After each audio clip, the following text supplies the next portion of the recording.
স্কুলে একটা ঘটনা ঘটে, একটা মেয়ে আসে এবং তার গোটা গায়ে আঁচড়ের দাগ থাকে।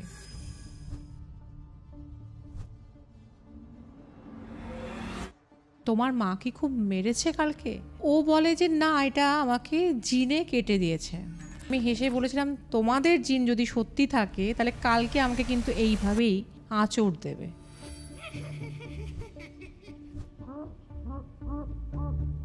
আমাদের যেটা বেডরুম হবে বিয়ের পর, সেই বেডরুমে ওর বাবার আত্মা আসে এবং খাট নাড়ায়।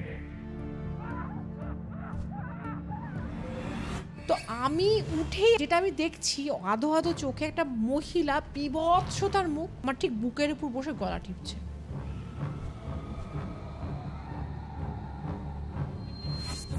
আপার পোর্শনের থেকে লোয়ার পোর্শনের দিকে ওর বেশি আকর্ষণ ছিল, কারণ ওর ইন্টারকোর্স করার ইচ্ছা হয়েছিল। ওই গোটা গা আমার সাবান দিয়ে ধুতাম আর কানতাম, মনে হতো আমার গোটা গায়ে পাপ লেগে আছে। মানে একটা পডকাস্ট যেখানে করতে ওভারঅল শ্যুট 2 থেকে 3 ঘন্টা ম্যাক্স লাগে, সেটা যে ডাবল সময়েরও বেশি হলো। একটা পায়ের ছাপ আমরা দেখতে পেয়েছি, একটা পায়ের ছাপ দেখতে পেয়েছি, যেটা সব থেকে আমার কাছে অদ্ভুত লেগেছে যে দেয়ালের মাঝখানে, এবং ছাপটা কিন্তু একটা বড় মানুষের, বাচ্চার ছাপ নয়, আমার পিছনের দেওয়ালটাতেই সাডেনলি দেখা গেল ওটা।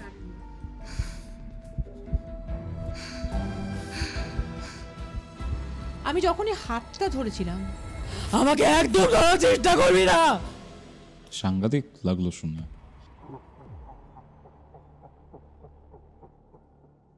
হ্যালো গাইজ, ওয়েলকাম টু কৌস্তবের আড্ডা। আর কৌস্তবের আড্ডাতে আজকে আমাদের সাথে রয়েছেন প্রিয়দর্শিনীদি। আর আজকে আমরা এমন কিছু বিষয় নিয়ে কথাবার্তা বলবো, আশা করছি এর আগে আপনারা কখনো শোনেননি, বা শুনলেও এরকম ডিটেলসে আপনারা হয়তো জানতে পারেননি।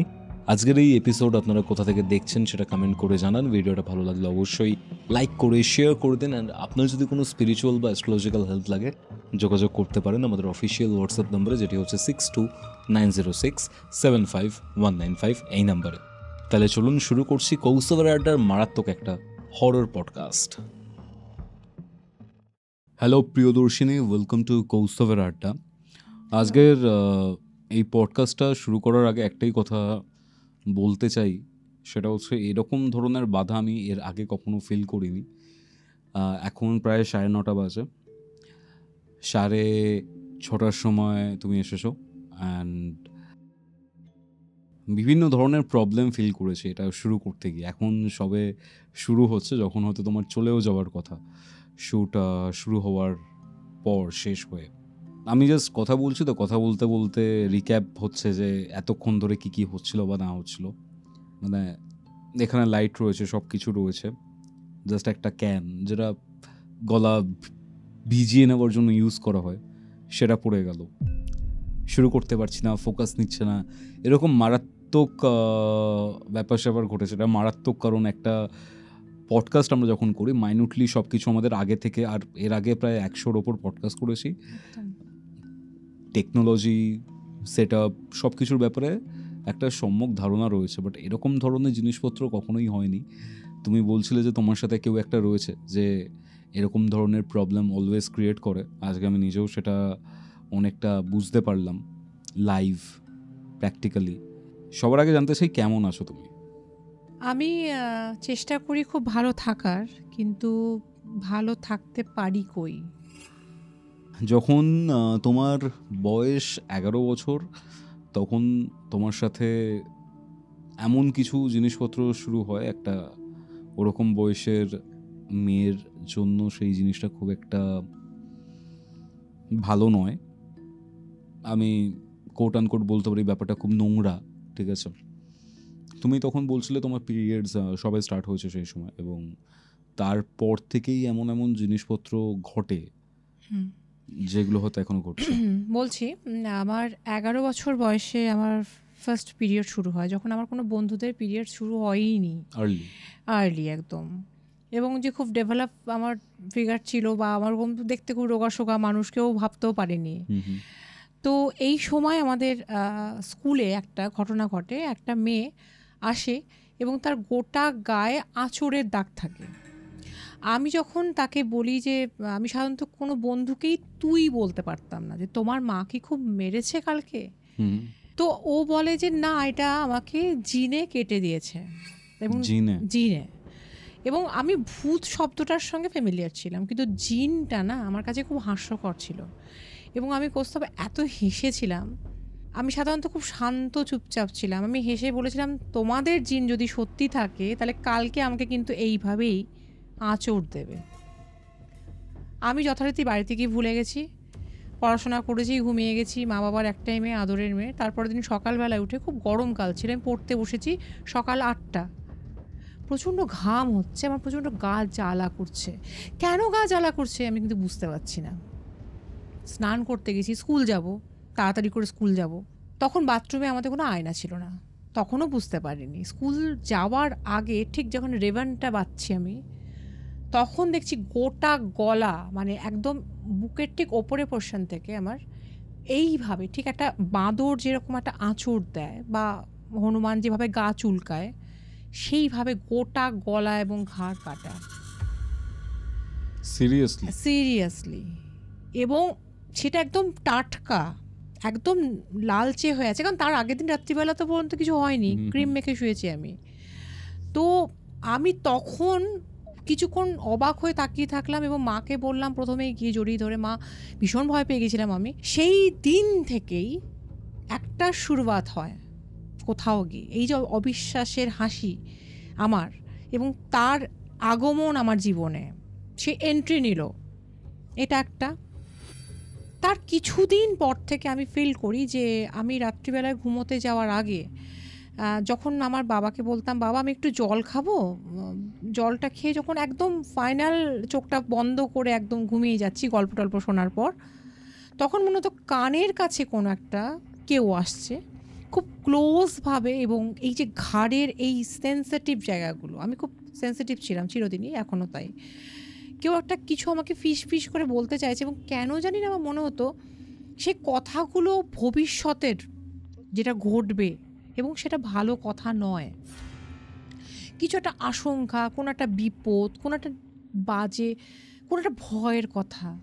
তো আমি না ভীষণভাবে ভয় পেতাম, কিন্তু আমি জানি না, আমি সমস্ত কথা আমার মা বাবার সঙ্গে শেয়ার করতাম, এটা কেন শেয়ার করতে পারতাম না। আঁচড়টা শেয়ার করেছিলাম, কিন্তু এই যে কানের কাছে এসে ফিস ফিস করে কথা বলাটা, এটা আমাকে তার পরের দিন সকালবেলায় ভুলিয়ে দেওয়া হতো। বা আমি ওটা হয়তো স্কুল গোয়িং, বাচ্চাদের সঙ্গে খেলছি, পড়াশোনা করছি, টেনশন থাকছে, খেলাধুলা একটা মজা থাকছে, ভুলে যাচ্ছি। আবার যখন সেটা হতো তখনও কিন্তু আমি মাকে ডেকে বলতাম না যে মা এটা হলো। আসলে আমি ঠিক ভাষাই খুঁজে পেতাম না বা বিশ্বাসই করতে পারতাম না, কারণ এমন অভিজ্ঞতা তো আমার কোনো বন্ধুদের মুখে শুনিনি। আঁচড়টা নয়, শুনেছি, দেখেছি, আমার হয়েছে।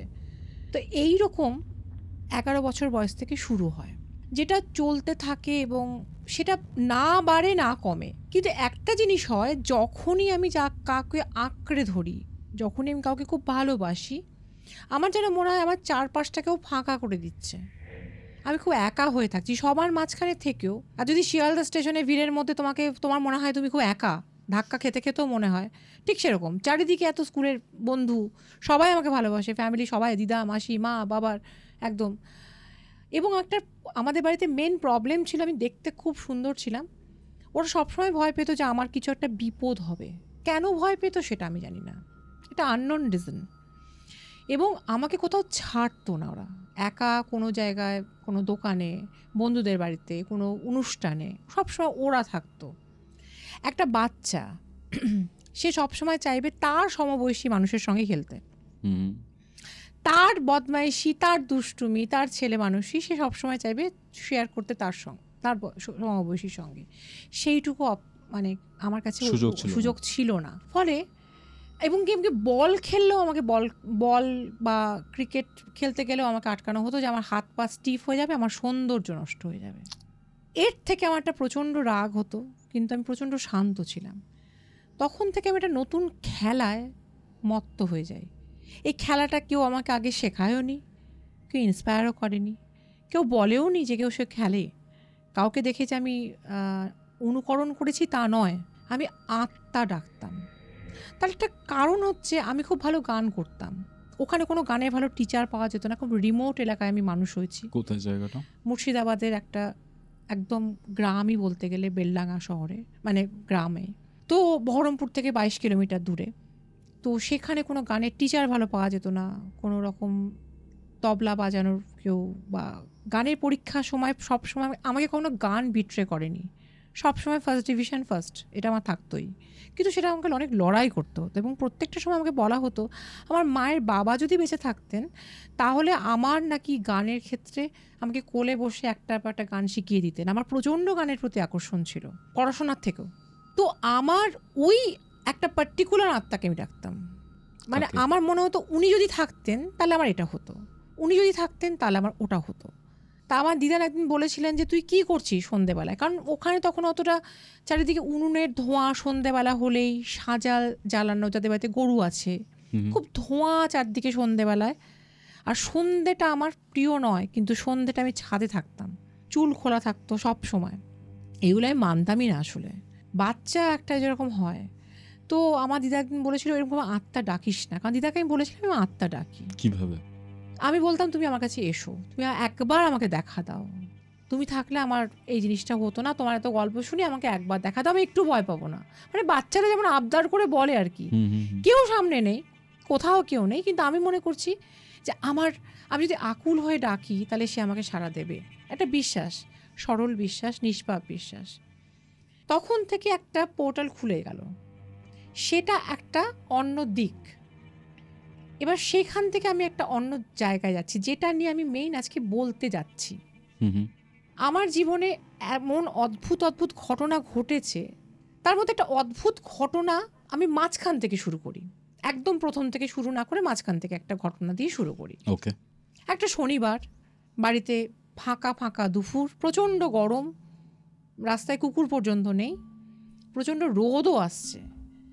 সেই সময় উইদাউট এসি আমার প্রচণ্ড ঘুম পায়, এবং সেই ঘুমটা কিন্তু নর্মাল একটা ঘুম নয়, আমাকে যেন কেউ মনে হচ্ছে কিছু খাইয়ে দিয়েছে, একটা কিছু, যে আমি টোলে পড়ে যাচ্ছি। আমি ভাবলাম প্রচণ্ড, আমার কিন্তু ঘাম খুব একটা, আমি সোয়েটিং হয় না, আমার কেনটা টায়ার্ড লাগছিল আমি জানি না। আমি শুয়ে পড়ি, যেদিকে মাথা দিয়ে শুই তার সেদিকে শুই না, আমি এটা উল্টো দিকে মাথা দিয়ে কোনো রকমে শুয়ে পড়ি, এবং আমার হাতের পাতাটা থাকে ওপরের দিকে, সিলিংয়ের দিকে, ডান হাতের পাতাটা। বাঁ হাতের পাতাটা কিভাবে ছিল জানি না, হয়তো বাঁ হাতটা পাশে ছিল, ডান হাতের পাতাটা কিন্তু আমার সিলিংয়ের দিকে খোলা ছিল। একটা অদ্ভুতভাবে, এবং তার আগে থেকে আমি এক্সপিরিয়েন্সগুলো করছিলাম বলেই আমি মেন্টালি ওই, মানে আমার প্রিপেয়ার কিছুটা ছিলাম আর কি। তো সেটা আমার এই হাতের এই পজিশানে, মানে এইরকম একটা পজিশানে ঠিক মাঝখানে কেউ একটা এইভাবে সুরসুরি দিচ্ছে। তা আমি ভাবছিলাম, আমি বললাম না মাঝখান থেকে শুরু করলাম, এর আগে কিন্তু অনেকগুলো ঘটনা ঘটে গেছে আমার জীবনে, কারণ তখন আমার বিয়ে হয়ে গেছে, আমার 2টো বাচ্চাও হয়ে গেছে। তো আমি ভাবলাম আজকে ওকে ধরতে হবে, সে যেই হোক না কেন। এইরকম করে রাতের পর রাত, আমি আর দিনের আর কোনো সময় নেই, কোনো রাত, সকাল, বিকেল, সন্ধে, দুপুর, কোনো ব্যাপার নেই। সেদিন ছিল শনিবার, এখনও মনে আছে, এটা 2016 সালের ঘটনা। তো আমাকে এরকম হাতের মধ্যে করাতে, আমি কিছুতেই বাঁ হাতটা তুলতে পারছি না, মানে one type of sleep paralysis যেটাকে বলা হয়। তো আমি তুলতে পারছি না হাতটা, আমি একটা হাত তুলে যে একটা হাতের রিস্টটা ধরবো, যে আমাকে ধরছে বা করছে কিছু একটা, আমি অর্ধেক তাকিয়ে দেখছি, অর্ধেক তাকাতে পারছি, ঘরের পরিবেশ দেখতে পাচ্ছি, সবই দেখতে পাচ্ছি, কোন লাইট ঢুকছে, সূর্যের আলো পড়ছে পর্যন্ত আমার শরীরে। ওই গরমে আমি শুয়ে পড়েছি, কিন্তু আমি কিছুতেই ধরতে পারছি না, আমার হাতটা উঠছে না। যখন আমার হাতটা উঠলো, আমি মানে সর্বশক্তি দিয়ে তার রিস্টটাকে ধরার চেষ্টা করলাম, যে এটা বন্ধ হওয়া দরকার। যেই মাত্র আমি রিস্টে হাত দিলাম, এখন আমার মনে আছে, রিস্টে একটা ছেলের রিস্টে যেমন একটা হাতে লোম থাকে, লোমশ হাত নয়, একটা নরম, মানে লোম একটা নেই এরকম নরম হাত, অথচ একটা এত চওড়া রিস্ট যেটা আমার হাতে ধরা যাচ্ছে না। আচ্ছা আচ্ছা। এবং একটা অদ্ভুত শব্দে আমি বিভৎস ভয় পেয়েছিলাম। আমি যখনই হাতটা ধরেছিলাম, আমাকে একদম ধরার চেষ্টা করবি না, এই সেম ভয়েস আমি সারা জীবনে, আমাকে তুমি যতবার বলতে বলবে আমি ততবার একইভাবে বলবো। সাংঘাতিক লাগলো শুনে। আমি যখনই বলি তখন আমারও একটা গায়ে কাঁটা দেয়, আমারও সেই জায়গাটায় আমি সেই দিনটাই পৌঁছে যাই। তো আমি তাও ধরার চেষ্টা করছি যখন, তখন কিন্তু এটা কিন্তু একবারইও বলে। আমি যখন উঠে পড়ি তখন একটা মনে হয় কিছুটা সরে গেল, মানে খুব একটা স্পিডে যদি ঘর থেকে কিছু একটা বেরিয়ে যায়, কিন্তু হেঁটে বেরোনো নয়, একটা কিছু জাস্ট একটা উড়ে যাওয়া বা সরে যাওয়া, কিছু একটা চলে গেল, কিছু ছিল। তো এই অভিজ্ঞতাটা আমার হওয়া মাত্রই আমি তাড়াতাড়ি করে, আমার মা রেস্ট নিচ্ছিলেন, বাবা রেস্ট নিচ্ছিলেন, আমি ওদেরকে ডাকি, মানে আমি পাগলের মতন ডাকি এবং বলি যেটা এরকম হয়েছে। তখন ওরা আমাকে বলেন যে যখন এত দিন ধরে তোর এরকম হচ্ছে, কারণ আমি তোমাকে আবার মানে এটা রিপিট করছি, মাঝখান থেকে শুরু করলাম কারণ এটা বলা দরকার ছিল একদম একদম বোঝানোর জন্য যে আমি কি এক্সপিরিয়েন্সের মধ্যে দিয়ে শুরু করেছিলাম এবং কেন আমি এতটা আমার জীবনটা মাঝখানে আমার কেমন এলোমেলো হয়ে গেছিল।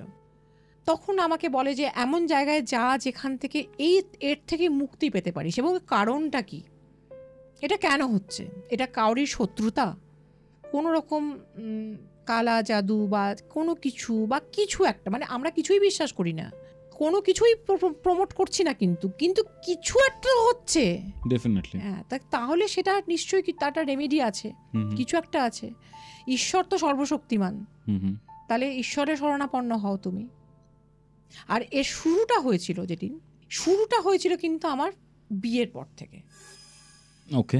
বিয়ের আগে একটা জায়গায় তো বিয়ের সম্পর্ক আমার হতে হতে আমার বাড়ির লোক সবাই রাজি ছিলেন এবং তাদের বাড়ির লোক রাজি ছিলেন। আমরা কোনোদিনই, আমি ভীষণ বললাম না, আমি বাড়ির ঘেরাটোপে মানুষ হয়েছি, ওই খোলামেলা মেলামেশা আমাদের ছিল না, সবাই মিলে আমরা দেখা করতে যেতাম। অদ্ভুতভাবে বিয়েটা ভেঙে যায়।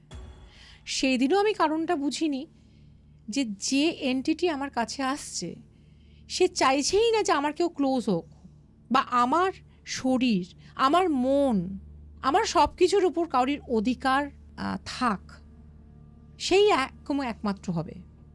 এটা আমার তখন বোঝার মানে সেই সুযোগটা হয়নি, কারণ এতগুলো ঘটনা তখন ঘটেইনি। ক্লাস 11-এ শুরু হয়েছিল, রাইট? ক্লাস 11-এ না, এটা ক্লাস 5-এ শুরু হয়েছিল ক্লাস 5-এ কানে কানে কথা বলা। আর বিয়ের পরে শুরু হয়েছিল যেটা, সেটা আমি বলছি। ওকে। বিয়ের পর বাড়াবাড়ি হয়। আমরা কি ছোটবেলার ব্যাপারটায় আগে যাব না বিয়ের ব্যাপারটাতে যাব? ছোটবেলায় শুধু কানে কানে কথা বলা হতো, ভবিষ্যতে কি হবে এরকম একটা কিছু বলার চেষ্টা করা হতো, কিন্তু এর বাইরে শুধুমাত্র তার নিঃশ্বাসটাই পেতাম, যে একটা কিছু গরম নিঃশ্বাস বা কিছু একটা আমার কানের, ঘাড়ের, এমনকি চুলগুলো মনে হতো এখানে উঠছে, মানে কেউ একটা খুব ক্লোজ হয়ে কিছু বলছে, এবং যেটা মানে কোনো মতেই সম্ভব নয়, কারণ আমি আমার মা বাবার সঙ্গে থাকতাম। ওকে ওকে। আর তখন ইচ্ছে করলে আমি উঠতে পারতাম না, আমাকে কেউ আটকে রাখতো, আমি হাত পা নাড়াতে পারতাম না, অথচ পুরো সেন্স থাকতো। সেটা এইটুকুতে সীমাবদ্ধ ছিল। শরীরের নানা রকম প্রবলেম হতো, শরীর খারাপ হতো, হওয়া কাজ হতো না, বাধা পড়তো, কিন্তু শারীরিকভাবে যে একটা অত্যাচার করা যেটা চরম পর্যায়ে গেছিল, সেটা হয় বিয়ের পর থেকে। তাহলে বিয়ের পর থেকেই বলি ব্যাপারটা। একদম একদম। আমার সঙ্গে যার বিয়ে হয় সেই মানুষটার এরম ফিল যে সে করতো না তা নয়, সবাই তো সব কিছু ফিল করতে পারে না, বিশ্বাস করতো, সব থেকে বড় কথা আমার বাড়িতেও সবাই বিশ্বাস করতো। তো ও আমাকে বলেছিল যে আমাদের যেটা বেডরুম হবে বিয়ের পর, সেই বেডরুমে ওর বাবার আত্মা আসে এবং খাট নাড়ায়। আচ্ছা। এবং ওর বাবা বুঝিয়ে দেয় যে আমি আছি। আমার মনে হয়েছিল কৌস্তব এত কিছু, আমার ছোটবেলা থেকে ছোট ছোট ঘটনা হওয়া সত্ত্বেও আমার মনে একটা অবিশ্বাস ছিল যে শেষ। মানুষ নিজের লোককে কখনো হারিয়ে বিশ্বাস করতে চায় না যে সে চলে গেছে। তার একটা সাইকোলজিক্যাল ব্যাপার থাকে যে সে আমাকে ছেড়ে যায়নি, কারণ কেউ কাউকে অবলম্বন করে বাঁচতে চায়, কেউ কাউরি মনের জোর হয়। ওর বাবা ছিল ওর জীবনের সব। আমি ভাবতাম এটাও বলছে, এটাকে তুমি ডিসরেসপেক্ট করো না, তুমি ওর সঙ্গে এগ্রি হও, ও সামনে যে হ্যাঁ ঠিক আছে হও। তো সেটা আমার বিয়ের পর একটা ঘটনা আমি বুঝেছিলাম যে ওর বাবা আসে। সেটা খুব স্বাভাবিক একটা ছোট্ট ঘটনা, কিন্তু স্বাভাবিক নয়। মানে আমি প্রচণ্ড রেগে গেছি সেদিন। আমার সাধারণত বাড়িতে রাগ খুব একটা লোকে দেখেনি আমার বাড়িতে, বাইরে উল্টো আমি। তো আমি প্রচণ্ড ঝগড়া করছি একটা ওর সঙ্গে, কোনো একটা কারণ নেই, আমি ঠিক মনে করতে পারছি না। তখন আমার প্রেগনেন্সি আছে, তখন আমি প্রেগনেন্ট। ফার্স্ট না সেকেন্ড? ফার্স্ট। ওকে। হঠাৎ করে মনে হলো খাটটা উল্টে গেল। উল্টে গেল? হ্যাঁ, মানে খাটটা পুরো একদম এরকম করে কাঁপছে। এটা মানে একটা যদি জাহাজ যেমন সমুদ্রের স্রোতে নড়ে সেরকম। আমি তখন ভুলে গেছি কার সঙ্গে ঝগড়া করছিলাম, কারণ ওই মানুষটা আমার সব থেকে আপন। আমি ওকে গিয়ে জড়িয়ে ধরে চিৎকার করছি, ভূমিকম্প ভূমিকম্প ভূমিকম্প ভূমিকম্প। তখন ও আমাকে বলছে যে কিছু ভূমিকম্প হয়নি, তুমি এতক্ষণ আমাকে ইরিটেট করছিলে, আমার বাবা কিন্তু ভীষণ রেগে গেছে। আমি সেদিন বুঝতে পারলাম যে ওর বাবার একটা কোনো অস্তিত্ব আছে। এইটাই কিন্তু কাল হলো। কেন বলছি, তুমি যখন জানবে যে একটা জায়গায় একটা নির্দিষ্ট এন্টিটি তোমার কাছে আসছে এবং সে তোমার পিতৃস্থানীয়, তখন তুমি নিজেকে সেফ ফিল করবে। আমার তো মনে হয় তাই। তুমি অন্য চিন্তা মাথাতেই আনবে না। এবং তখন আমার ছোটবেলার স্মৃতিগুলো অলমোস্ট মুছে গেছে, কারণ আমার কাছে এমন কিছু অত্যাচার আর তারপরে হয়নি। এইবার শুরু হলো সেই রকম। আমার হাজব্যান্ড 4:30টার সময় মর্নিং ওয়াকে যেত, এবং মর্নিং ওয়াকে যাওয়ার সময় আমাকে বলে যেত, কারণ তখন একটা মর্নিং সিকনেস এটা হয় বাচ্চা হওয়ার সময় মেয়েদের, সকালে উঠতে খুব কষ্ট হয়, একটা ভীষণ ক্লান্ত লাগে, শরীর খারাপ করে, যে তুমি একটু ঘুমিয়ে নাও, আমি না আসা পর্যন্ত তুমি কিন্তু উঠো না। তা আমি আর একটা বেশ পাশবালিশকে নিয়ে আর একটা রাউন্ড আমি ঘুমোতাম, এবং সেই ঘুমটা ছিল আমার সব থেকে আরামের। কিন্তু আমার ভাগ্যেই আরাম ছিল না সেই সময়টা। আমি যেই আর মানে টার্ন নিয়ে আমি ঘুমোতে যেতাম, আমার ঠিক মনে হতো আমার গা ঘেঁষে কেউ এসে শুয়েছে। আমি অনেক দিন মনে করেছি ও হয়তো মর্নিং ওয়াকে যেতে গিয়েও রেডি হতে গিয়েও ওর মনে হয়েছে 8টা, অনেক সময় হয় না ঘুমটা ঠিক মতো ভাঙলো না, আমি ক্লান্ত লাগছে, আমি কী হলো যাচ্ছ না, মানে জড়ানো গলায় ওর দিকে তাকিয়ে দেখেছি না কেউ নেই। তারপরে আমি আবার শুয়েছি। এবার তারপরে দেখেছি যে আমার ঘাড়ের কাছে, পিঠের কাছে, মাথার চুলে কেউ হাত দিচ্ছে, মানে হাত দিচ্ছে, মানে একটা অদ্ভুত ধরনের সুরসুর সুরসুর করছে, একটা অনুভব, একটা কিছুটা মানে চলে ফিরে বেড়াচ্ছে, যেটা আমি অনুভব করতে পারছি, একদম স্থির নয়। এবং নিঃশ্বাস, সব থেকে যেটা আমাকে প্রবলেম ক্রিয়েট করতো সেটা হচ্ছে নিঃশ্বাস। যে নিঃশ্বাসটা প্রথমে হতো আস্তে, তারপরে মানুষ কি হয় এক্সাইটেড হয়ে গেলে তার নিঃশ্বাসটার কি হয় একটা জোরে জোরে হয়, তার মধ্যে একটা আওয়াজ হয়, একটা নিঃশ্বাসটা আরো বেশি করে ফিল করা যায়। আর বাবার কাছে আসা আর কোনো অচেনা কাউরির কাছে আসার মধ্যে, ঘাড়ে মুখ ঘষার মধ্যে পার্থক্য তো থাকবে ডেফিনেটলি, সেটা একটা প্রত্যেকেই আমরা ফিল করতে পারি। আমি কিছুতেই মেলাতে পারতাম না। আমার প্রথম দুদিন মনে হয়েছিল কি জানি হয়তো আমাকে খুব বাচ্চার মতো করে ট্রিট করছে ওর বাবা, কারণ ওর বাবাই একটা অদ্ভুত ঘটনা যে ওর বাবা ডাক্তার ছিলেন, আমাদের ফ্যামিলি ফিজিশিয়ান ছিলেন, কিন্তু আমার কিন্তু মনে নেই যত টিকা মানে ভ্যাকসিনগুলো সমস্ত উনিই দিয়েছিলেন। এবং আমার মা যখন প্রেগনেন্ট, আমি একটাই মেয়ে, সে প্রেগনেন্সির ব্যাপারটা ওর বাবার কাছ থেকেই আমার মা প্রথম জেনেছিলেন। আচ্ছা, সেই কারণে আমার একটা ধারণা ছিল যে ওনার কাছে আমি সেই বাচ্চাটাই আছি, হয়তো আমাকে উনি আদর করছেন। কিন্তু 3 দিন 4 দিন পর আমার ধারণাটা ভেঙে গেল।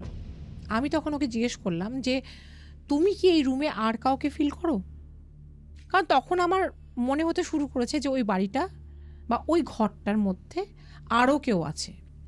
কারণ তখন আমার নতুন বিয়ে হয়েছে, যতই প্রেগনেন্সি থাক, কারণ আমি 1 মাসের মধ্যে প্রেগনেন্সি এসেছে ঠিকই, আমরা যখন খুব ক্লোজ হতাম, আমরা যখন আমাদের কোয়ালিটি টাইম কাটাতাম একে অপরের সঙ্গে, তখন আমার মনে হতো কেউ একটা ঘরের মধ্যে, কারণ তখন আমি ও অনেকটাই অন্ধকার করে আলো আঁধারি একটা যে একটা হালকা মিউজিক, খুব রোমান্টিক পরিবেশ, কিন্তু আমার মনে হতো দুটো চোখ আমাকে তাড়া করে বেড়াচ্ছে।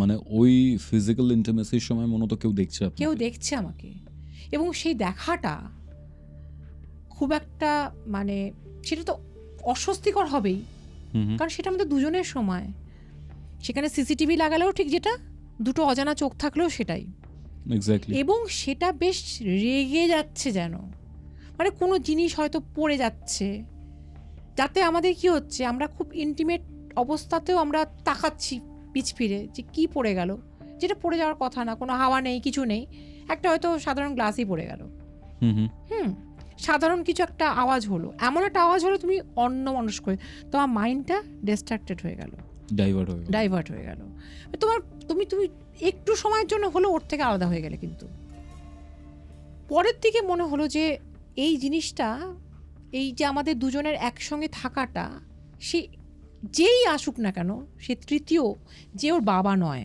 কারণ ওর বাবা হলে এই আচরণগুলো হতো না। ডেফিনেটলি প্রথম কথা, বাবা হলে আমাদের ইন্টিমেসির সময় কখনোই কাছে থাকতেন না। দ্বিতীয় কথা, বাবা হলে কখনোই আমাকে ওইভাবে ঘাড়ের কাছে নিঃশ্বাস ফেলতেন না বা টাচ করতেন না।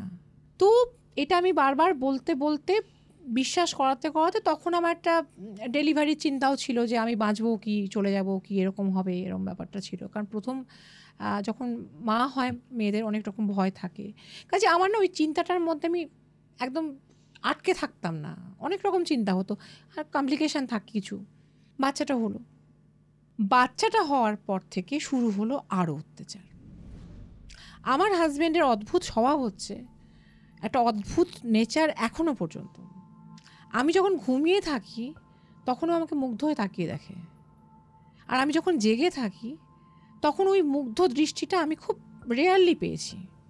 আমি এটা নিয়ে অনেকদিন মানে খুব মজা করেছি যে কি ব্যাপার, ঘুমিয়ে থাকলে কি, আমাকে একদিন ভিডিও করে দেখিও তো আমাকে কেমন লাগে। তবে তোমার খুব ইনোসেন্ট লাগে না, কারণ জেগে থাকলে কি খুব পাপি লাগে, তো এরকম মজা করি। ওর একটা স্বভাব হচ্ছে, ও যখন চেম্বারে যায় অনেক সকালে, আমি তখন একদমই বাড়িতে থাকতাম, কোথাও যেতাম না, উনি ডক্টর, তো চেম্বারে একদম সকালবেলা, সে শীত হোক, বর্ষা হোক, গ্রীষ্ম হোক, একদম টাইমে, খুব পাংচুয়াল। তো ও কি করতো, ও যাওয়ার আগে না অদ্ভুতভাবে একটা মাথায় হাত বোলাতো আমার 5-6 বার। তা আমি কি করতাম, অনেক সময় আমার ঘুমটা ভেঙে যেত আওয়াজে, কারণ ও কাউকে ডিস্টার্ব করতো না, কিন্তু কারণ ও ব্রেকফাস্ট করে, আমাদের ব্রেকফাস্ট করার লোক টোক ছিল, আমাদের ব্রেকফাস্ট তৈরি করে দিত ওকে। তো আমাকে বলতো তুমি একটু ঘুমো, কারণ বাচ্চাটা সারা রাত হয়তো ঘুমোতে দেয়নি। তো আমি কি করতাম, আমি অনেক সময় জেগে থাকলে ওই স্পর্শটা নেওয়ার জন্য আমি চোখ বন্ধ করে চুপ করে স্টিফ হয়ে শুয়ে থাকতাম, যে ও আমাকে ওই 5-6 বার মাথায় অদ্ভুতভাবে একটা হাত বুলিয়ে দেয়। আর আমার খুব ভালো লাগতো ওটা কিন্তু একটা খুব অদ্ভুত স্পর্শ, তার মধ্যে খুব মায়া থাকতো, একটা স্নেহ। তো এরম হয়েছে, চলে গেছে। তার 1 ঘন্টা 2 ঘন্টা পর আমি হয়তো শুয়ে আছি, আবার ওরকম মাথায় কেউ হাত বোলাচ্ছে, এবং তখন আমার মাথা থেকে কোস্তা পুরো বেরিয়ে গেছে যে আমার হাজব্যান্ড চেম্বারে চলে গেছে। সেম স্পর্শ, কিন্তু সেই স্পর্শটা কিন্তু সেমই ছিল। আসলে হাজবেন্ডের সাথে সেম না, আগের স্পর্শগুলোর সাথে এটা সেম? আগে স্পর্শ করতো না তেমন করে, আগে শুধু নিঃশ্বাস আর নাক কানের এই জায়গাটা যদি খুব রাফ করে তাহলে যেরকম লাগে সেরকম।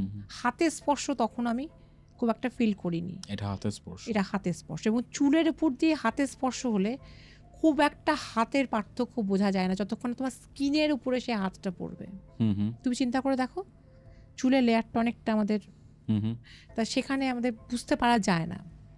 তো এরকম মাথা আমাকে হাত বোলাচ্ছে, আমি হয়তো তাকিয়েছি পিছ ফিরে, ও যে শার্টটা পরে গেছে সেই শার্টটা পরেও দাঁড়িয়ে আছে, সেই শার্ট প্যান্টটা পরেও দাঁড়িয়ে আছে, কিন্তু ওর মুখে কোনো হাসি নেই।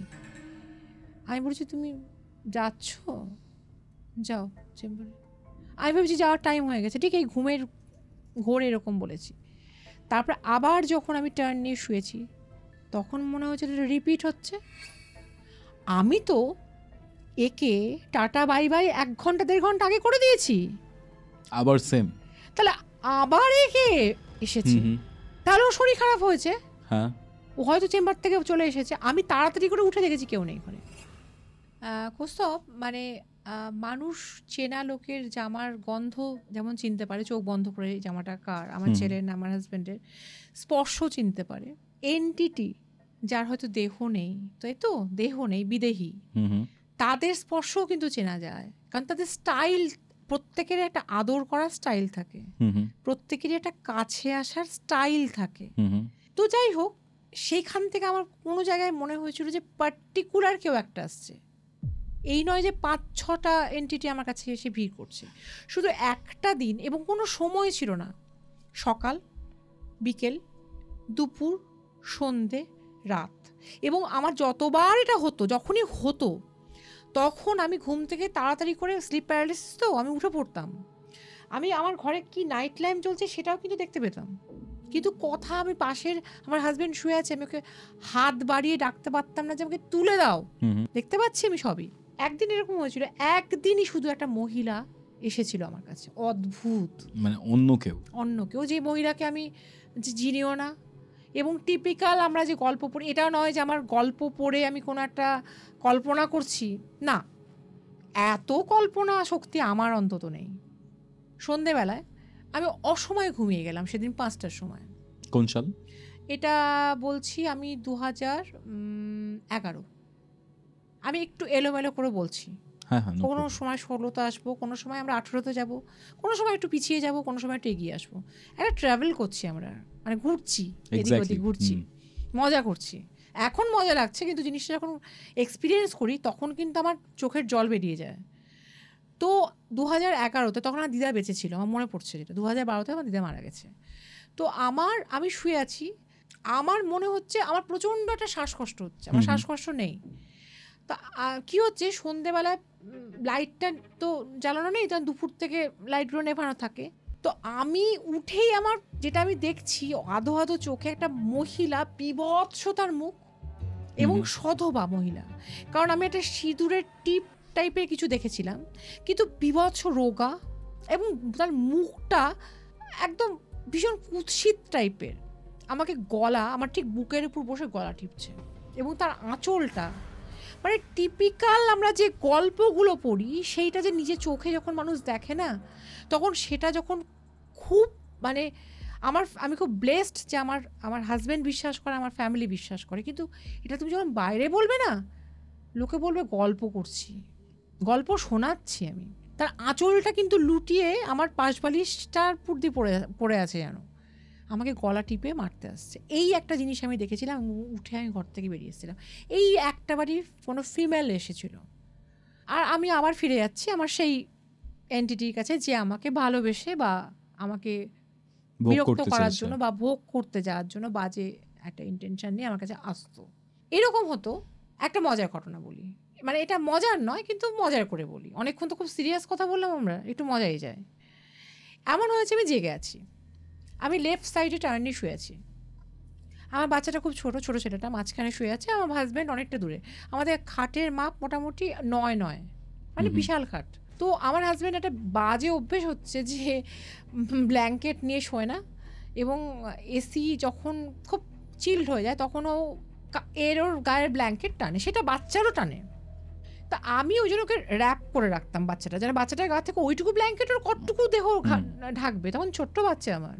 তা আমি সমানে দেখছি ব্ল্যাঙ্কেট টানছে, এবং আমি পুরো জেগে আছি কুস্তব, সেদিন কোনো ঘুমের ঘোরও নেই, সেই একটা যেরকম নেশা লাগে, একটা কেমন যেন একটা কেমন মনে হয় যে ঘুমিয়ে যাচ্ছি, সেরকম নয়। হ্যাঁ, বলছি না তোমাকে নিয়ে আমি পারছি না, আমি আর এরকম পারছি না, তুমি নিজের পায়ের তলায় ব্ল্যাঙ্কেটটা নাও না, কেন ব্ল্যাঙ্কেট ধরে টানাটানি করছো, আমি ঝগড়া করছি শুয়ে শুয়ে, কিন্তু হয় না একটা ক্লান্তি, আমার না টার্ন নিতে ইচ্ছা করছে না। ওরা কিন্তু একটা শরীরের মধ্যে একটা ভারী, আর তোমার শরীরটা হালকা থাকবে না কোথাও গিয়ে।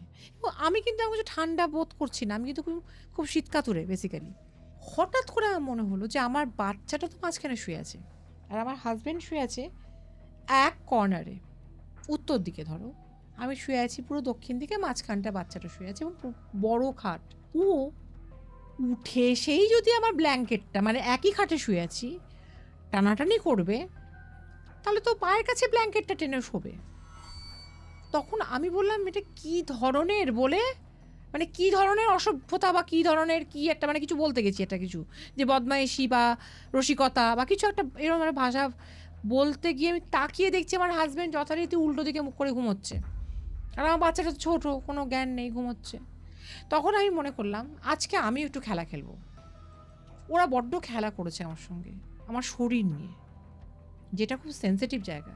কারণ আমার তখন কি মনে হতো জানো তো, যে আমার শরীরটা খুব সস্তা হয়ে গেছে, এমন একটা কেউ ভোগ করতে চাইছে যাকে আমি ভালোবাসি না, যাকে আমি চিনি না, তার কাছে নিজেকে দেওয়া মানে সেই ফিলিংসটা একটা মেয়ের কাছে যে কতটা ঘৃণার, কতটা কষ্টের, লজ্জার, বলতেও পারা যায় না সবটুকু। তা আমি কি করলাম, আমি জেগে থেকে কানের উপরে, আমি জীবনে ব্ল্যাঙ্কেট দিই না, কানের উপরে ব্ল্যাঙ্কেট দিয়ে দিলাম যে দেখি কি করে। আমি দেখছি কানের উপর থেকে না ব্ল্যাঙ্কেটটা আস্তে আস্তে নামছে, কানের উপর থেকে এই হাতের উপর শোল্ডার থেকে নেমে নেমে নেমে নেমে নেমে নেমে কোমর থেকে নেমে নেমে নেমে নেমে নেমে নেমে পা থেকে একদম। মানে ও শুরু করতো, আমাকে এটা একজন বলেছিল তোমার কি পায়ের দিক থেকে শুরু করে, ও পায়ের দিক থেকে কিন্তু শুরু করতো না, ও শুরু করতো মাথা থেকে। কিন্তু সেদিন ওর কোনো কারণে ইচ্ছে হয়েছিল পায়ের দিক থেকে কিছু একটা শুরু করার। আমি তখন উঠে পড়ে আমি হনুমান চালিসা থেকে আরম্ভ করে আমার ঠাকুর ঘরে যে কটা মানে ঠাকুর ছিল, প্রতিবার শুচ্ছি, প্রতিবার হচ্ছে, মানে আমার তখন শুতেই হবে। মানে তখন আমার প্রচণ্ড এবার ঘোর এসছে যে আমি কোনো রকমেও জেগে থাকতে। আর একটা মানুষ জানো তো সারা রাত জেগে থাকতে পারে না, যতই বলুক সেই 3:30 4টে পর একটা সময় ঘুমিয়ে যাবেই। আমি হনুমান চালিসা দাঁতে কেটে নিয়ে, মানে দাঁতে নিয়ে বসে আছি, কেউ ঠাকুরের জিনিস মুখে নেয় না। এটাও একটা, আর যত ঠাকুর আছে আমার চেনা জানা, মানে আমার চেনা জানা বলতে যত নাম জানি আমি প্রত্যেককে ডাকছি যে আমাকে বাঁচাও, আমার প্রচণ্ড ঘুম পেয়েছে।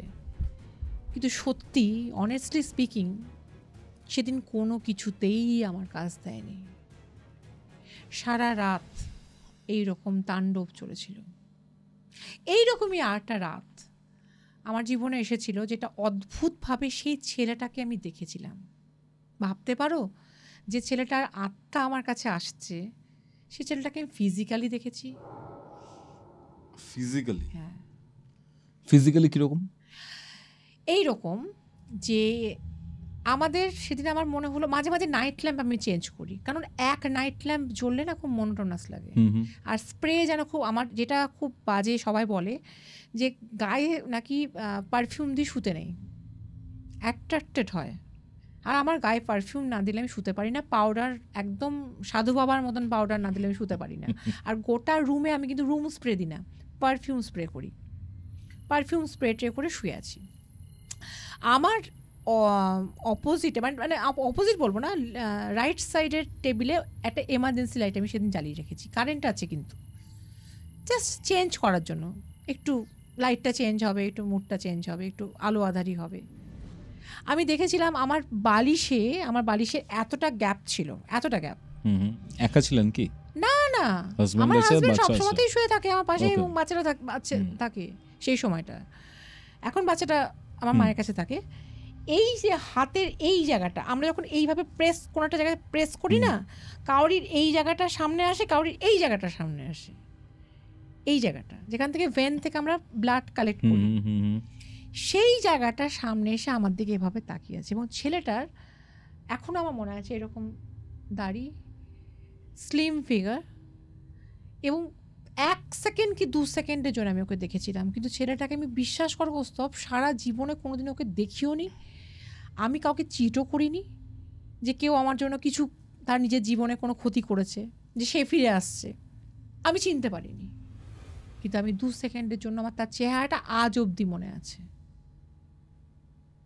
কিছুদিন পর্যন্ত জিনিসটা খুব একটা প্রবলেমেটিক মনে হয়নি, ভয় লাগতো, কিন্তু তার জন্য বিশাল কাউরির কাছে যেতে হবে, বিশাল তন্ত্র করতে হবে, বা আমি কোন জায়গায় যাব সেটা আমি বুঝতে পারছিলাম না, যে কার কাছে গেলে আমি কোন রেমেডি পাবো। আসলে আমার তখন আইডিয়াই ছিল না ব্যাপারটা। ওই ব্ল্যাঙ্কেট সরিয়ে নেওয়া পর্যন্ত মজা ছিল, এরপর থেকে শুরু হলো শরীরে হাত দেওয়া। এবং আমি প্রায়, মানে এটা বলতে কোনো বাধা নেই, বলতে বাধা থাকবেই বা কেন, প্রায় রাতেই আমি মনে করতাম আমার হাজব্যান্ডের ঘুমের ঘরে ভীষণ একটা রোম্যান্টিক মুড এসছে। তো আমি নিজেও খুব রোম্যান্টিক, আমি যখন খুব মানে ভালোভাবে ওর দিকে ঘুরে, আমার এটাই খুব মানে ভালো ভাগ্য যে আমি সময় দিতাম না যে ও আর একটু এক্সাইটেড হোক।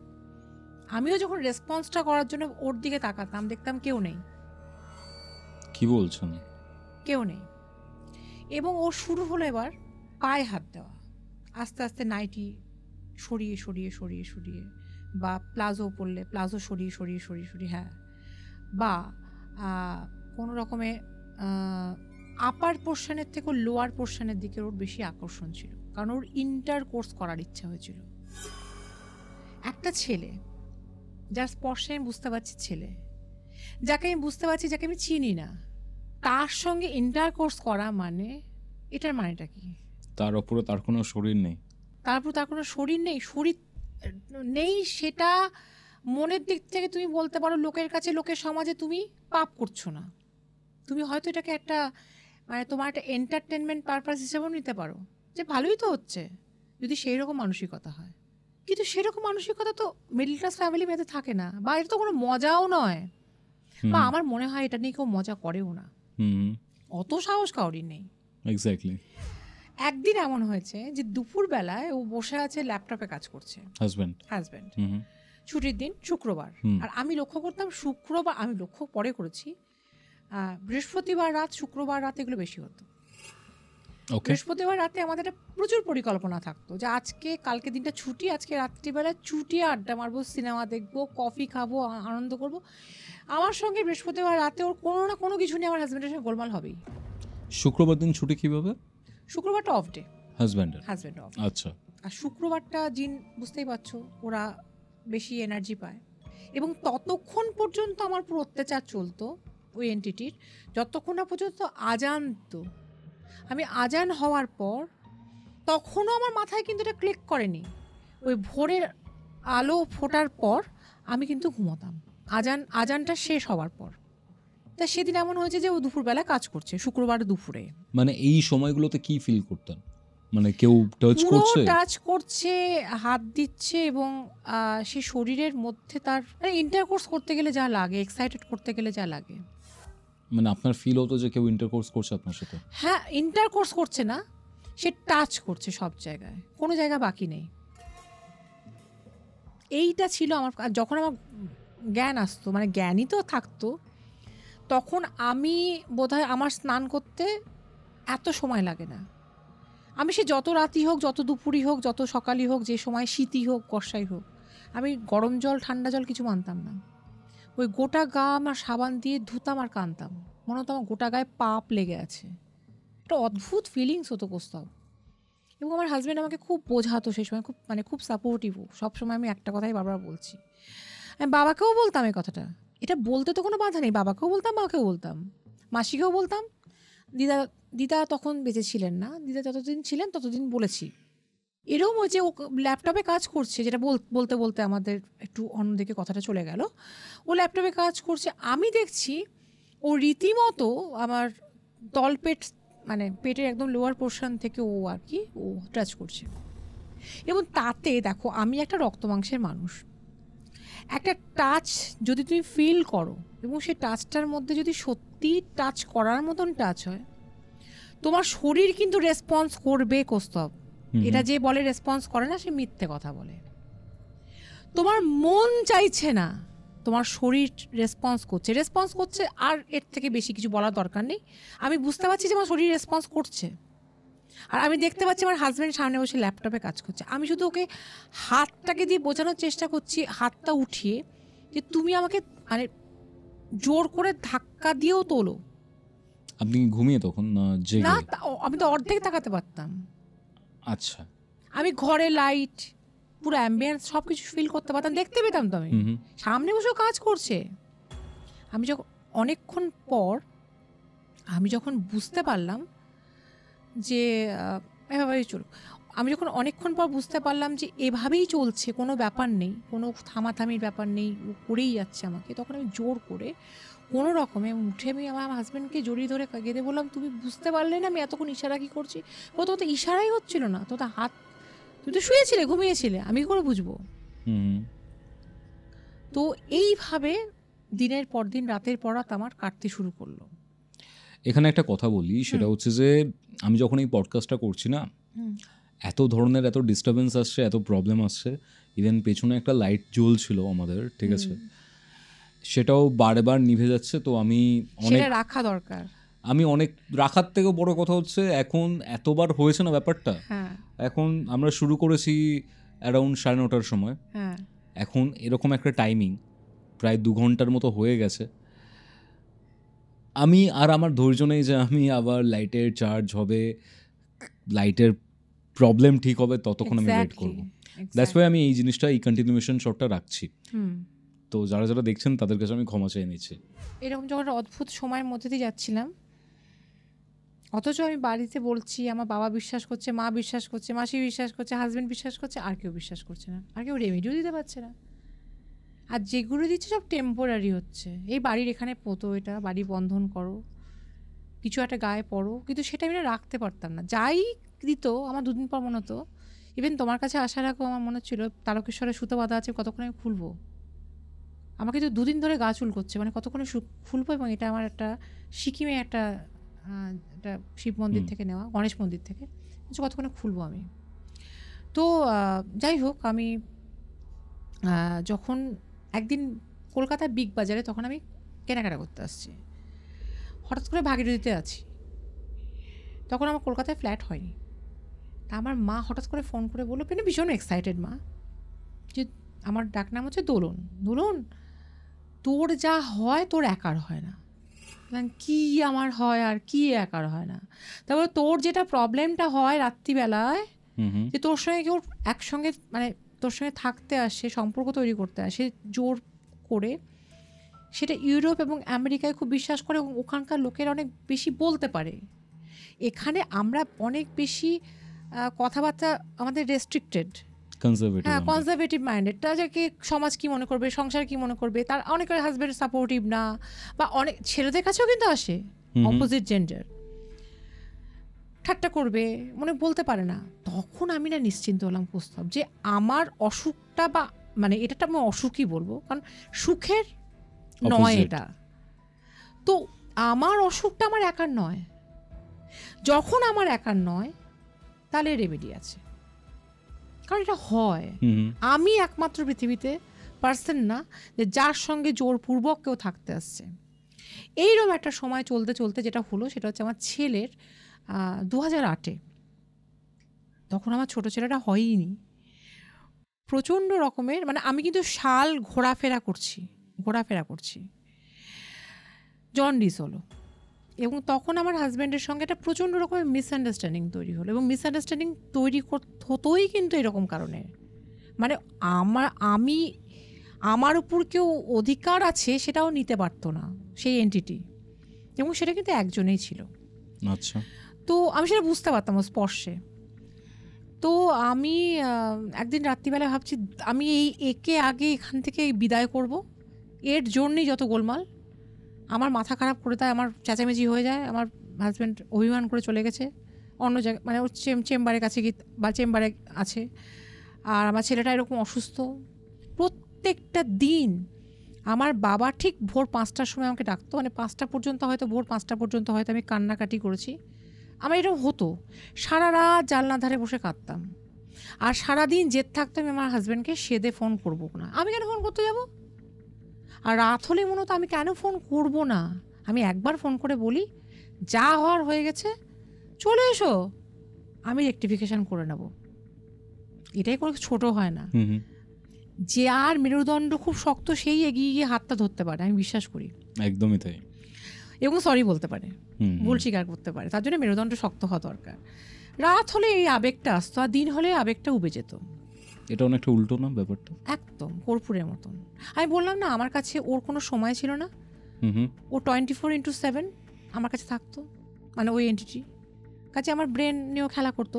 কারণ রাত্রিবেলা আমার হাজব্যান্ড মোবাইল অফ করে শুয়ে থাকতো, ও তো জানতো, ও তো সবই জানে না। ওকে, আমার হাজব্যান্ডের সঙ্গে যেন আমার কোনো রকমের কমিউনিকেশনটা না হয়। আর তখনই আমি ঘুমোতাম ওই 5টার সময়, যখন আমার হাজব্যান্ড মোবাইলটা অন করতো, আমি ঘুমিয়ে যেতাম কাঁদতে কাঁদতে, সারা রাত বসে হয়তো কেঁদে ঘুমিয়ে পড়তাম। ঠিক বাবা 7টার সময় আমাকে রাখতো, যে ও ধরুন ওর ছেলের প্রচণ্ড জ্বর, ওর বাবা কিন্তু ওষুধ পাঠিয়ে দিচ্ছে, কোনো ওষুধে কাজ দিচ্ছে না, ওর বাবা প্রচণ্ড ডাক্তার হিসাবে ভালো, কিন্তু কোনো ওষুধে কাজ দিচ্ছে না।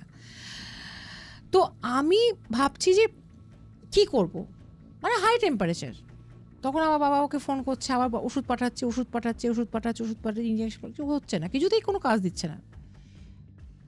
দীর্ঘদিন এরকম হওয়ার পর সেই রাতে মনে করলাম কালকেই আমি উত্তরপ্রদেশে একজন ব্রাহ্মণ সোমেন বলে সোমেন মিশ্র আমার খুব বন্ধু, তার কাছে আমি সব কথা বলতে পারি, তার কাছে আমি যাবো এবং তাকে আমি বলবো যে সোমেন তুমি একে যে করে হোক বিদায় করো।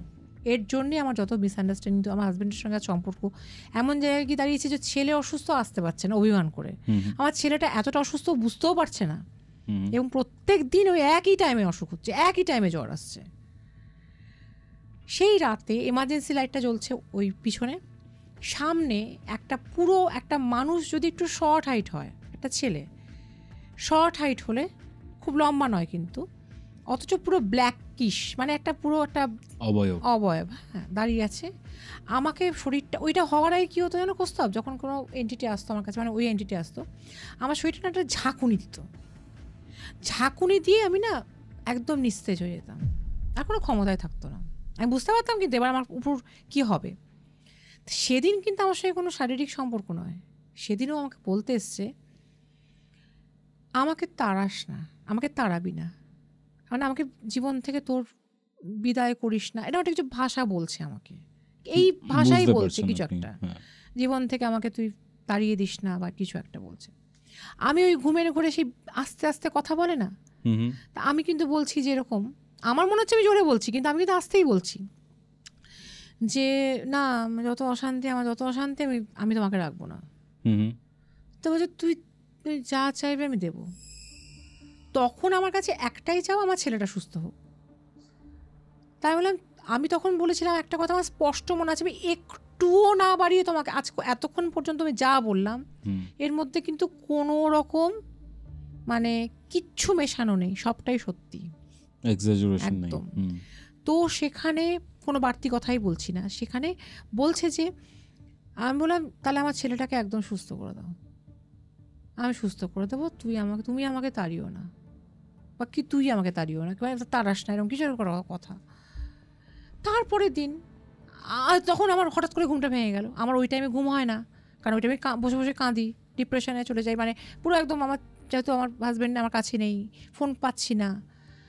তো সেদিন আমি উঠে পড়ে বললাম কী হলো, এই সময় কাঁদলাম না, কিছু না, কোনো মন খারাপের দেশে চলে গেলাম না, অথচ আমি ঘুমিয়ে গেলাম, অথচ এরকম একটা হলো। তারপর আমি না জেগে থাকলাম, এইবার ঘুমিয়ে গেলাম যখন ঘুম ভাঙলো তখন 8:30 বেজে গেছে। আমি ভাবছি হ্যাঁ প্রত্যেক দিন ওই বাবা 6:30 থেকে 7টার মধ্যে ডাকে, ধরুন ওর ছেলের সাংঘাতিক জ্বর, আমি 1 ঘন্টাও ঘুমোতে পারি না, তাহলে আজকে আমার ছেলেটার কিছু হয়ে গেছে। আমি দৌড়ে গিয়ে আমি কি করেছি, ওর নাকের কাছে গিয়ে আগে হাতটা দিচ্ছি যে ওর নিঃশ্বাসটা নিচ্ছে কিনা, কারণ একটা মায়ের কাছে সব থেকে ইম্পর্ট্যান্ট হচ্ছে তার ছেলের সুস্থ হয়ে বেঁচে থাকা, এর থেকে আর কিছু নয়। সে কালো হোক ফর্সা হোক, পড়াশোনা করুক পড়াশোনা না করুক, যাই খুশি করুক, সে বেঁচে থাক, আমার সন্তান যেন থাকে দুধে ভাতে, এটাই তো নাকি। তো দেখছি নিঃশ্বাস নিচ্ছে, আমার বাবা বলছে ওকে হাতিস না, ঘুমাচ্ছে, আর হিম ঠান্ডা। হ্যাঁ বাবা জ্বর আসেনি, বলো না জ্বর আসেনি, ঘুমাতে দে একটু। কৌস্তব তুমি ভাবতে পারবে না, যে কারণে আমার জিনিসটা আরও স্ট্রাইকিং মনে হয়েছিল, যে একটা মানুষের অসুখ হলে কী হয়, আমাদের উইকনেস কাটাতে 2-3 দিন সময় লাগে, তাও ভিটামিন খেতে হয়। সেই দিন সকালে যখন ঘুম ভাঙলো, ও নর্মাল খাওয়া, নর্মাল দুষ্টুমি, নর্মাল সব কিছু। How it is possible? ছেলের বয়স কত তখন? ওর বয়স ছিল 4 বছর,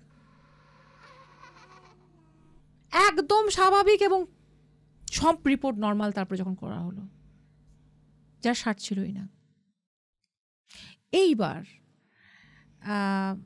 আস্তে আস্তে পরের দিকে যাচ্ছি, এই রকম যখন চলতে লাগলো, তখন আর একটা ঘটনা বলে আমি কোন রেমেডি নিয়েছিলাম সেটা আমি বলবো। আর একটা ঘটনা বলি আমি, এটা না বললেই নয়। এটা ছিল 2018 সাল, রিসেন্ট। আমাদের তখন 3 তলার ঘর হয়েছে।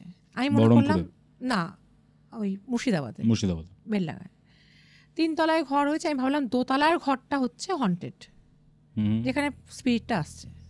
তাহলে আমি 3 তলায় যখন ঘর করছি, তাহলে সেই ঘরটায় কেউ আসবে না, নতুন করে করছি। যে হোটেলে যায় সেখানে ভয় পায়, যে বাড়িতে যায় সেখানে ভয় পায়। আসলে আমার সঙ্গে তো মানে আমার সঙ্গে তো আমার শরীরের মধ্যেই ও থাকে, বা আমার সঙ্গেই থাকে।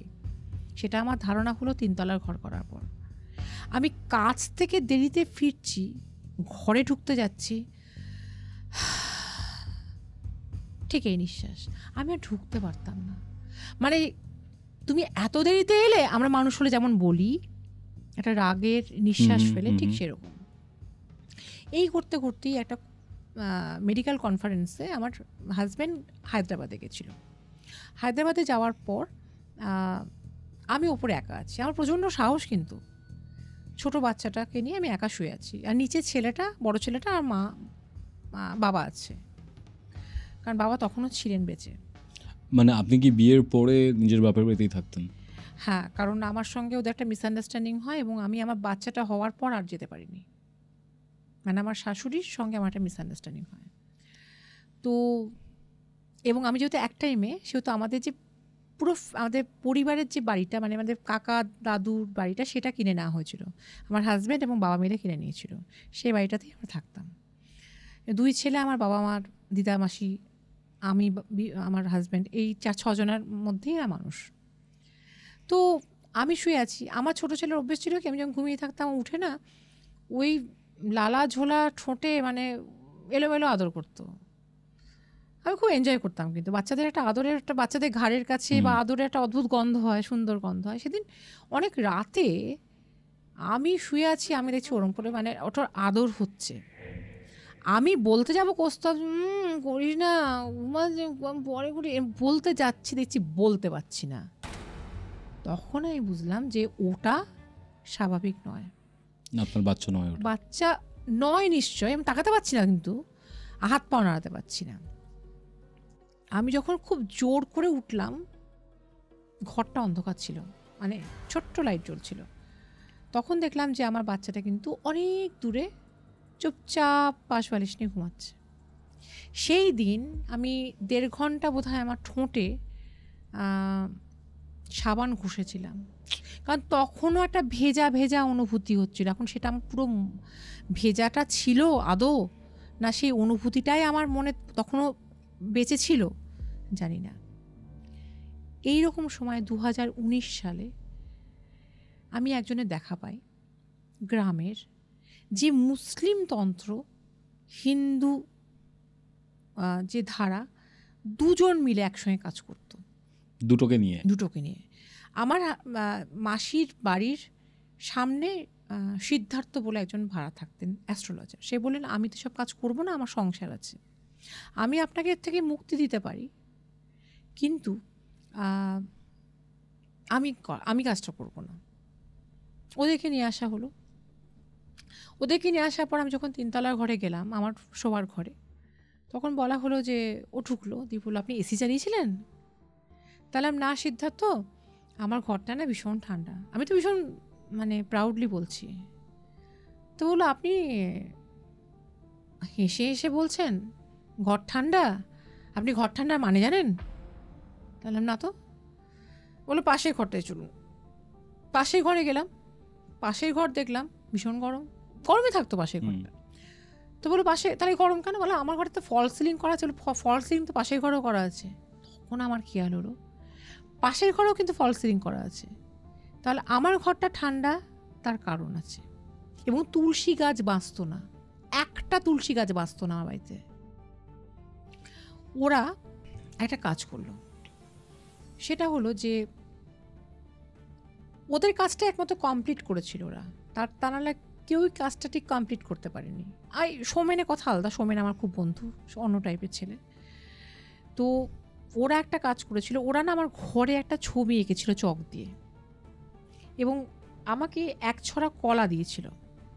বলেছিল, সব থেকে সুস্থ সবল কলাটা তুমি বেছে নাও, আপনি বেছে নিন, এবং বেছে নেওয়ার পর দেখুন তাতে কোনো স্পট নেই সেই কলা। তো সেই কলা যখন নেওয়া হয়, কলাটা আমার কাছে আছে। ওরা ওই যেটা চক দিয়ে যেটা এঁকেছে, ওরা মন্ত্র দিয়ে এবং পুরো ইসলামী ওই সুলেমানি তন্ত্র দিয়ে যেগুলো করে আর কি, সেই সব দিয়ে করে। তার আগে তো আমার মাথার উপরে কিছু করেছে, যাই হোক। তো আর এবং অনেক কিছু ডাল, মানে পুরনো পুরনো শিকড় টিকড় নিয়ে আসা হয়েছিল বাড়িতে। ওই অবয়বটা যেটা এঁকেছিল সেটার গায়ে যতগুলো আরও আঘাত করেছিল, কলাটা কিন্তু তখনও সে একই রকম। কলাটা খুলে ওরা দেখে আমাকে বললো, আপনি দেখুন। কলাটা খুলে দেখলাম ততগুলোই আঘাত করা আছে। এটা কি মতে করেছিল আমি জানি না, বলেছিল আর আপনাকে টাচ করবে না। আচ্ছা, সেই 2019 থেকে টাচ করাটা বন্ধ করলো। অন্তত এই যে ফিজিক্যাল হওয়াটা, এই একটা বিভৎস একটা ট্রমা আমার গেছে। এটা 2018 না 19? 2019। আগের বিষয়টা 2018-তে হয়েছে। হ্যাঁ, 2018-তে হওয়াতেই তো আমি তখন 2018 কি 2019-এর না, ওটাও 2019-এই হয়েছিল। ওটা হওয়ার পরে আমি একদম মরিয়া হয়ে গেছিলাম ওটাকে মানে বাদ দেওয়ার জন্য। কারণ সেই রাতে আমি যে কি একটা বিভৎস অনুভূতি হয়েছিল, যে তার লাল মানে পুরো ভেজা ভেজা একটা ওয়েট কিস যাকে বলা হয় আর কি, সেইটা কি এটা নেওয়া যায়? পরিষ্কার পরিচ্ছন্নতা তো ব্যাপার আছে একটা, নাকি হাইজিন তো একটা ব্যাপার আছে। তো সেই জন্য আমি 2019-এর পর এই ব্যাপারটা বন্ধ হয়, কিন্তু প্রেজেন্স ফিল করতে পারি। আমি যদি কাউকে সেটা ছেলে হোক মেয়ে হোক যে কোনো বয়সের হোক, যদি বলি, কাজের লোক হোক, আমার কাজের মেয়ে, যে আমি না তোমাকে খুব ভালোবাসি, তুমি না ছেড়ে যেও না, এটা যদি আমি কাউকে বলি, 1 মাসের মধ্যে সে আমাকে ভীষণভাবে বিট্রে করে চলে যাবে। ভালোবাসি কথাটা আমার ডিকশনারিতেই নেই, বলতে পারি না, বরঞ্চ ভালোবাসি বলি না। সেই সময় আরেকটা ঘটনা কি বলা যাবে? একদম বলুন। সেই সময় একজন ভদ্রলোক আসেন যিনি মনসার সাধক, মা মনসার সাধক। তিনি আসেন এবং তিনি বলেন যে আপনি কি জানেন যে আমার ওয়েটটা কীরকম হতো যেন গোস্তাব? যেদিন আমার শরীর খারাপ করতো, এরকম শরীর ভারী লাগতো, 5-6 কেজি বেশি আসতো, আর যেদিন আমার নর্মাল লাগতো সেদিন 5-6 কেজি কম। এটা কখনো হয় গোস্তাব? আমি এমটি স্টমাক আর মানে ফুল স্টমাকের মধ্যে 1.5 কেজি পার্থক্য হতে পারে, একদম, তার বেশি কোনো মতেই হতে পারে না। কারণ আমরাও তো মানে একটা জায়গায় বসে থাকি, একটা ফিল্ডে কাজ করি রে বাবা। আমার হাজবেন্ড ডক্টর, আমি তো দেখি দিন রাত পেশেন্টদের ওয়েট দেখছি আমরা। তো আমাকে বললো যে আপনার চেহারা দিনের দিন বিকৃত হয়ে যাচ্ছে একমাত্র আপনাকে কর্নার করার জন্য। আমার তখন কি মনে হতো কোস্তব, সবারই কাছ থেকে অ্যাভয়েড করে আমি ঘরের কর্নারে গিয়ে চুপচাপ একা থাকবো, কারোর সঙ্গে মিশবো না। ও যখন এই মানে ওটা অন্য কাজে এসেছিল, ও এসেই বললো, সেন্স করতে পারলো যে আমাদের বাড়িতে কিন্তু অনেকগুলো এন্টিটি ঘোরাফেরা করছে। ও কিন্তু অনেক কাজ করেছিল, কিন্তু ওর কাজ করতে করতে ওর যখন নিচে কাজ করতো, শুক্রবার কাজ করতো, একদম ওই দুপুরবেলা আমার হাজবেন্ডের চেস্ট পেন হতো, 3 তলায়, 1 তলায় কাজ করছে। আচ্ছা। এবং যখন ও যজ্ঞ করেছিল, 3বার যজ্ঞ করেছিল। একটা হচ্ছে কৌশিকী অমাবস্যা, প্রথমটা হচ্ছে একটা অমাবস্যা, তার 2 মাস পর কৌশিকী অমাবস্যা, তারপরেরটা ছিল মহালয়ার অমাবস্যা। তাতে অনেকটাই কমে গেছিল। একটা রিল আমি করতে গিয়ে, আমি রিল করি, আমার সেটা রিলটা কেন আমি ডিলিট করে দিলাম জানি না, পুরো আমি গানটা চালিয়ে আমি গানটা লিপ দিচ্ছি এবং আমি কিছু একটা এক্সপ্রেশন দিচ্ছি, আমি হঠাৎ করে উল্টো দিকে পড়ে গেলাম। এই রিলটা আমার ডিলিট করাটা খুব অন্যায় হয়েছে, যে আমি রাখতে পারতাম, অনেককে দেখাতে পারতাম। এই প্রোগ্রাম না হলেও আমি অনেককে দেখাতে পারতাম অ্যাটলিস্ট আমার কি হয়েছিল। এক্স্যাক্টলি, মনে হচ্ছে কেউ ফেলে দিল আমাকে ধাক্কা মেরে। তো ওর কাজ করতে করতে ও আমাকে যেটা বলল, ওরও দেখলাম একটা ইন্টেনশনটা কিন্তু ঠিকঠাক নেই। যে মনসা সাধক, হ্যাঁ, কিরকম ইন্টেনশন? সে আমাকে বলল যে এরকম যে আপনাকে টাচ করছে না ঠিকই, কিন্তু আপনি কি জানেন যে আপনাকে দেখতে এক সময় খুব বিভৎস লাগে, যে কারণে লোকে আপনার কাছ থেকে দূরে চলে যাচ্ছে। আপনাকে এক একদিন খুব সুন্দর লাগে, এক একদিন খুব বিভৎস লাগে। আপনার হাজব্যান্ডকে জিজ্ঞেস করবেন। আমি হাজব্যান্ডকে জিজ্ঞেস করেছিলাম, হাজব্যান্ড বলছিল না, তুমি শুধু রেগে গেলে তুমি পুরো টোটালি তুমি চেঞ্জ হয়ে যাও। এখন রেগে গেলে কোথাও আমাদের প্রত্যেকেরই কিন্তু লুকসের পার্থক্য থাকে, তখন আমরা নর্মাল থাকি না, কারণ তখন আমরা সেই ভদ্রতার মুখোশ থেকে পুরো একটা অন্য জায়গায় চলে যাই, তাই তো? কিন্তু না, তোমাকে তো বিভৎস লাগে না, কিন্তু ও বলেছিল লাগে, যার জন্য তোমার সঙ্গে সম্পর্ক চলে যাচ্ছে। কারণ এই ভালোবাসি কথাটা বললে সম্পর্ক চলে যায়, কাউকে আঁকড়ে ধরলে সম্পর্ক চলে যায়। করতে করতে ওর মাথায় যেন কি একটা ভূত চাপলো। প্রায় বলতো যে আমার এরকম, আমার ঘাড়ে এরকম করছে, আমার এরকম কষ্ট হচ্ছে, আমি কাজটা করতে পারবো না। মাঝপথে এসে, মাঝপথে কিন্তু কোনো কাজ তাহলে কাজ ধরতেই হয় না। এবং তখন আমার হাজব্যান্ডের নানা রকম কমপ্লিকেশন শুরু হলো শরীরে, আমারও। তো আমি বললাম যে, আমার মায়েরও, আমি বললাম যে কাজটা কমপ্লিট করুন আপনি। ও আজকে এই অমাবস্যা না, ওই অমাবস্যা না, এই অমাবস্যা না করতে করতে একদিন বললো যে আপনি না আমাকে একটু মানে আপনাকে তো আত্মা ছুতে চায়, তা আপনাকে আমি একটু জড়িয়ে ধরে দেখব যে আত্মা দের একটা চি চি আওয়াজ করে। ওটাই ভাবতাম, কিন্তু শিয়াল বা কিছু একটা আওয়াজ হয়, ঝিঝি পোকা, মানে আমি ঝিঝি পোকা না, শিয়াল বা কি ডাকে আমি এক্স্যাক্টলি, একটা অদ্ভুত চিঁচি আওয়াজ হতো কিন্তু কৌস্তব, সেটা এখন হয় না।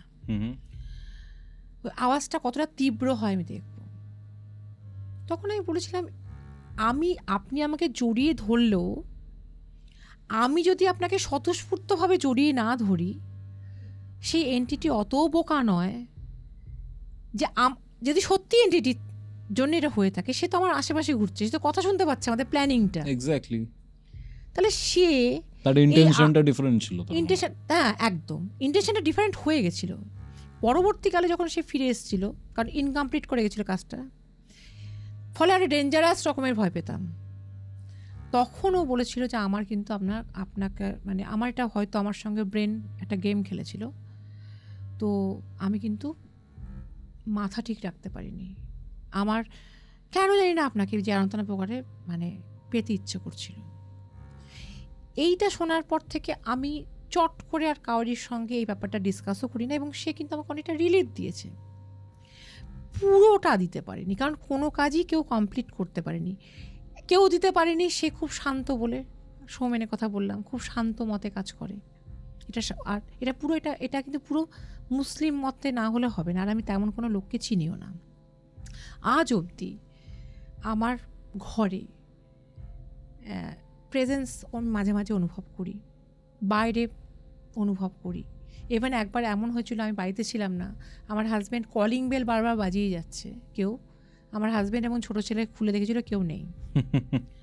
এইরকম হয়, এখানে পুরোপুরি মুক্তি। আজকে এখানেও আমরা লাইভ মানে মানে পডকাস্ট করতে গিয়ে আমরা কী হলো, 1000 বার আমাদের 6টা থেকে করার কথা, আজ কখন কটা বাজছে, এখন 12টা, 12:30, হ্যাঁ কাছাকাছি।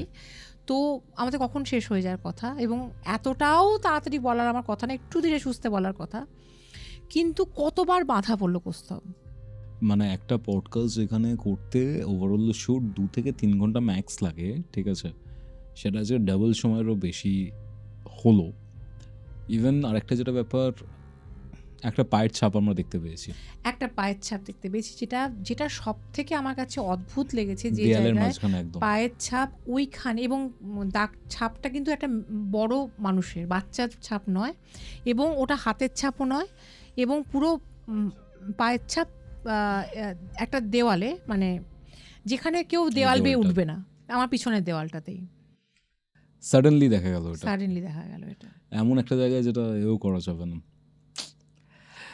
মানে আমি জাস্ট শুনছি আজকের ঘটনাগুলো, ঠিক আছে, বুঝতে পেরেছি there is some problem, but আমি আজকের এই পডকাস্টটা পুরোটা কমপ্লিট এই কারণে করতে চাইছিলাম, এটা বোঝাবার জন্য, সেটা হচ্ছে বাধা হয়তো আসতে পারে, আমাদের অনেক তন্ত্রমতে কাজ হয় যেখানে বাধা আসে, কিন্তু বাধা আসার পরেও জিনিসটাকে কমপ্লিট করাটা হচ্ছে মেন ব্যাপার, চ্যালেঞ্জ। এক্স্যাক্টলি, এই চ্যালেঞ্জটা আমরা জিততে চাইছিলাম, যে একটা পজিটিভ ভাইবস, যতই নেগেটিভ ভাইবস পাওয়ারফুল হোক না কেন, একটা সৎ ইচ্ছে, একটা ঐশ্বরিক চিন্তা এবং পজিটিভ ভাইবস সব কিছুকে যোগ করে নেগেটিভ ভাইবসে এগেনস্টে লড়া যায়, অন্তত সাহসটা পাওয়া যায়। মানে আজকে এই ঘটনাটা কত যে মেয়ের জীবনে ঘটে, এবং এই ঘটনা ঘটার জন্য কতজন যে, যেমন আপনি মনসা সাধকের কথা বললেন, যে একটা, ঠিক আছে, ইনফ্লুয়েন্স হোক বা না হোক, একটা তো এমন ইচ্ছা প্রকাশ করেছিল যেটা খুব একটা নৈতিক নয়, না ঠিক আছে, এরকম কত মেয়ে কত মহিলা এরকম টাইপের ট্র্যাপে পড়ে যায় অ্যান্ড সেখান থেকে আর বেরিয়ে আসতে পারে না, কাউকে কিছু বলতেও পারে না। এরকম টাইপের ঘটনা হলেও তারা সবার সামনে এসে বলতে পারে না ব্যাপারটা। আমার আজকে পডকাস্ট করার এটাই একমাত্র ইন্টেনশন, যাদের সাথে এরকম জিনিসপত্রগুলো হচ্ছে তারা যেন এই জিনিসটাকে আগে অ্যাকসেপ্ট করে, অ্যাকসেপ্ট করলে তারপর সে সলিউশনের জায়গাতে যাবে। এখানে ইভেন আমি আপনাকে একটা কোশ্চেন করছি, সেটা হচ্ছে যে আপনার কখনো মনে হয়নি আপনি হ্যালুসিনেট করছেন পুরো ব্যাপারটা, এগুলো রিয়েল নয়? না, কারণ এমন কিছু, সেটা তো আমি আজকে বললামই না, তারা এমন কিছু আমাকে কানে কানে কথা বলে যেত যেগুলো 1 মাসের মধ্যে 2 মাসের মধ্যে একদম সত্যি সত্যি ফলতো। সেটা আমি আমার হাজব্যান্ডকে শেয়ার করতাম এবং দেখতাম ঠিক হয়ে যাচ্ছে। তাহলে হ্যালুসিনেট করলে আমি তার ভবিষ্যৎ দেখতে পাবো না। আর তার থেকেও বড় কথা হচ্ছে আপনি সাইকিয়াট্রিস্টের কাছেও গেছিলেন। সাইকিয়াট্রিস্টের কাছে গেছি, সাইকোথেরাপিস্টের কাছে গেছি, তারা কিন্তু ধরতে পারেনি, কারণ তারা আমাকে অ্যাজ এ পেশেন্ট ট্রিট করেছে। যেমন পেশেন্ট আসে হ্যালুসিনেট করে, তারা বলেছে যে আপনি একটা ফ্যান্টাসাইজ করছেন, আপনি একটা ফ্যান্টাসি ওয়ার্ল্ডে বাস করেন, আপনার মধ্যে কল্পনা বেশি, আপনি কবিতা লেখেন, গান করেন, তো আপনি হয়তো বাস্তব জীবনে আপনার তো 100% কেউ পায় না প্রস্তাব, আপনি যেটা পাচ্ছেন না সেটা কি আপনি কাল্পনিক চরিত্র হিসাবে, যে খুব একা, সে একটা কাল্পনিক চরিত্র বানিয়ে নেয়, সে কিন্তু একা কথা বলে, এটা কিন্তু হয় বাচ্চাদের মধ্যে, ওটা খুব বেশি দেখা যায়। একদম একদম একদম। তো সেই রকমই আপনি একটা কোনো চরিত্রকে কল্পনা করছেন, কিন্তু সেটা আমি খুব ভালো করেই জানতাম যে আমি যখন আমার হাজব্যান্ডকে ল্যাপটপে কাজ করতে দেখতে পাচ্ছি আর একজন আমার লোয়ার পোর্শন থেকে আপার পোর্শনে বারবার আমার টাচ করার চেষ্টা করছে, এটা হ্যালুসিনেশন হতে পারে না, আর যাই হোক না কেন ইলিউশন হতে পারে না। আমি এতটাও ফ্যান্টাসাইজ কাউকে নিয়ে করি না, মানে আমার এত আবেগও আসেনি। আমি এখানে আসার কারণটা হচ্ছে আমি একা ফিল করেছি ব্যাপারটা তা না, এই সাফারটা অনেকেই করেছে, আমি একা সাফারার তা না, হয়তো অনেকে বলতে পারে না। তারা আজকে যদি প্রোগ্রামটা দেখে, তারা যেন বলে সব থেকে দরকার ফ্যামিলি সাপোর্ট, যে এই যে তাকে নিয়ে একটা হয় পাগলের তকমা দেওয়া, না হলে অবিশ্বাসের একটা হাসি হেসে তাকে একটা তাচ্ছিল্য করা, এটা ভীষণ সাংঘাতিক। তৃতীয়ত, last but not the least, ভালো মানুষের কাছে, ঠিকঠাক লোকের কাছে পৌঁছতে পারা, তা না হলে সেই মেয়েটি সেই সমানভাবে শারীরিকভাবে আবার ক্ষতিগ্রস্ত হবে। এবার এতদিন তো হচ্ছিল বিদেহীর কাছে, এবার দেহীর কাছে। একদমই তাই।